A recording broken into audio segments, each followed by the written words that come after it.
Hi ಎಲ್ಲೋ ನಮಸ್ಕಾರ ಎಲ್ಲರಿಗೂ welcome back to ನಾವು ಯೂಟ್ಯೂಬ್ ಚಾನಲ್. ನಾವೇನು ಮಾಡ್ತಿರೋದು ಫ್ರೆಂಚ್ ಫ್ರೈಸ್ ಸಾಯಂಕಾಲ ಟೀ ಜೊತೆಗೆ ಸೂಪರ್ ಕಾಂಬಿನೇಷನ್. ಬನ್ನಿ ಹೇಗೆ ಮಾಡೋದು ಅಂತ ನೋಡೋಣ. ಒಂದು 8 ಆಲೂಗಡ್ಡೆ ತೊಗೊಂಡಿದ್ದೀನಿ. ಮೇಲೆದು ಸಿಪ್ಪೆ ಎಲ್ಲ ಕ್ಲೀನಿಗೆ ತೆಗೆದಿದ್ದೀನಿ. ಕ್ಲೀನಿಗೆಲ್ಲ ಒಂಚೂರು ಬಿಡಬಾರ್ದು, ಎಲ್ಲ ಕ್ಲೀನಿಗೆ ಸಿಪ್ಪೆ ಎಲ್ಲ ತಗೊಬೇಕು.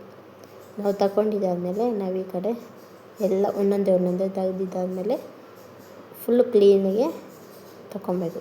ಈ ಥರ ತೆಗ್ದಿದ್ದೀನಿ ನಾನು.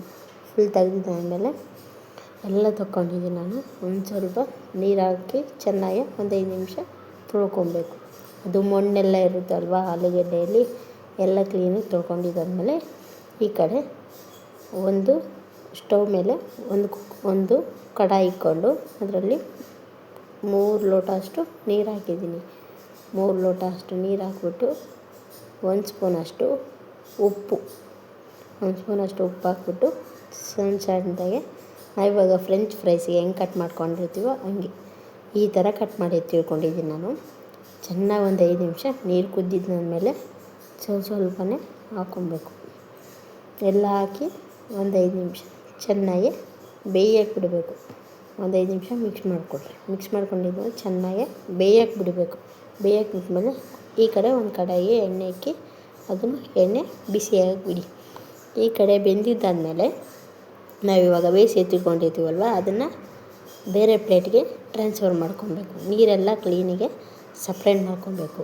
ನೀರು ಕ್ಲೀನಿಗೆ ಸಪ್ರೇಟ್ ಮಾಡ್ಕೊಂಡಿದ್ದಾದಮೇಲೆ ಒಂದು ಬಟ್ಟೆ ಮೇಲೆ, ಕಾಟನ್ ಬಟ್ಟೆ ಮೇಲೆ ತ್ಯಾವ ಎಲ್ಲ ಅದು ನೀರೆಲ್ಲ ಹೀರ್ಕೊಬೇಕು. ನೀರೆಲ್ಲ ಹೀರಿದಾದ್ಮೇಲೆ ಕಾಟನ್ ಬಟ್ಟೆ ಮೇಲೆ ಹಾಕಿ ಚೆನ್ನಾಗಿ ಒರೆಸ್ಕೊಬೇಕು. ಈ ಕಡೆ ನಾವು ಕಡಾಯಿಗೆ ಎಣ್ಣೆ ಇಟ್ಕೊಂಡಿರ್ತೀವಲ್ಲ ಸ್ವಲ್ಪನ ಹಾಕಿ ಚೆನ್ನಾಗಿ ಒಂದು 5 ನಿಮಿಷ ಗೋಲ್ಡನ್ ಕಲರ್ ಬರೋವರೆಗೂ ಫ್ರೈ ಮಾಡ್ಕೊಬೇಕು.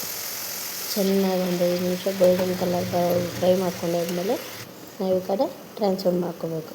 ಉಪ್ಪು ರುಚಿಗೆ ತಕ್ಕಷ್ಟು, ಒಂದು ಸ್ವಲ್ಪ ಖಾರದ ಪುಡಿ ಹಾಕ್ಬಿಟ್ಟು ಚೆನ್ನಾಗಿ ಮಿಕ್ಸ್ ಮಾಡ್ಕೊಬೇಕು. ನಿಮಗೆ ಬೇಕಾದರೆ ಚಾಟ್ ಮಸಾಲ ಹಾಕೊಳ್ಳಿ. ನಾನು ಚಾಟ್ ಮಸಾಲ ಹಾಕಿಲ್ಲ. ಹಾಕೊಂಡಿದ್ದಾದಮೇಲೆ ಸಾಸ್ ಜೊತೆ ಸೂಪರ್ ಕಾಂಬಿನೇಷನ್. ಸಾಯಂಕಾಲ ಟೀ ಜೊತೆಗೆ ಸ್ವಲ್ಪ ಇಷ್ಟ ಆದರೆ ಲೈಕ್ ಮಾಡಿ, ಶೇರ್ ಮಾಡಿ, ಕಮೆಂಟ್ ಮಾಡಿ. ನಾವು ಯೂಟ್ಯೂಬ್ ಚಾನಲ್ನ ಪ್ಲೀಸ್ ಸಬ್ಸ್ಕ್ರೈಬ್